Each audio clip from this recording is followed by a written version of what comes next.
Somali who can hear, he can bear witness, and he can see, or she can see, that from his mouth, he has been a leader that has fought from piracy.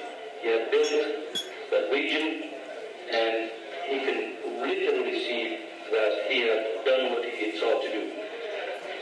maxaa anaga qurbajoog haddaan nahay maxaa lagu waajib xilkeen naga saara qoraynta iyo cadaalad raadinta walaalkeen xilkeen naga saara dad baa hadda waxay caawa diyaar u yihiin in hadda diyaarada ka qaataan kusoo mudaharada safaaradda beljim ee muxuu ahaa beljim mudaa diyaar u nahay arrintaas weliba qof baa wuxuu yidhi anaa 3 qof iyo 4 qof kasii bixinaya diyaaradaha marka walaalayaal fadhigaan ka kacno waxaa xil gooniya weliba sii saaran dadka walaalahayna soomaaliyeed ee muwaadiniinta ee degan yurub sida beljim ama ingiriiska degan fadhigaan laga qaco qof walboo soomaaliyeedda ku dhici kartaa maanta tiicay bay noqon kartaa kelina afyar waa adiga maxaan ku kala doonahay marka fadhigaan laga qaco ta kale ninkaan dadku ugu laabtay waxbuu dadkii faray dadkiisii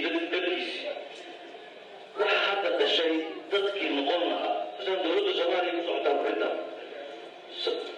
dhibaatadii tii ay soo gaartay ma aha keligiis dalkii bay dhibaatada soo gaartay qof walba noqon lahaa oo sidii tii ay kala dalkii tari lahaa hadduu wuxuu yidhi ninkii walaalkeen ahaaba haddii aanan rightskiisii iyo muxuu ahaa aanan laga doodayn qof walba is leeyahay dib u dhigo waxaad qaban lahayd dowladda soomaaliya waa inay fadhiga ka kacdaa. The U.S. government, I repeat, we demand, it's right here, right there.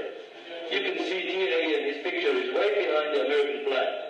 This American flag, when I created this, I meant the protection of his rights is under the U.S. Charter of Rights and the U.S. government. That is the fact. We're not going to hide anything. As a Somali citizen, as an American citizen, what do we got to hide? Let him go. Let him free. Let him go. Otherwise, let's see what the issue is. You can see I'm so emotional because I have to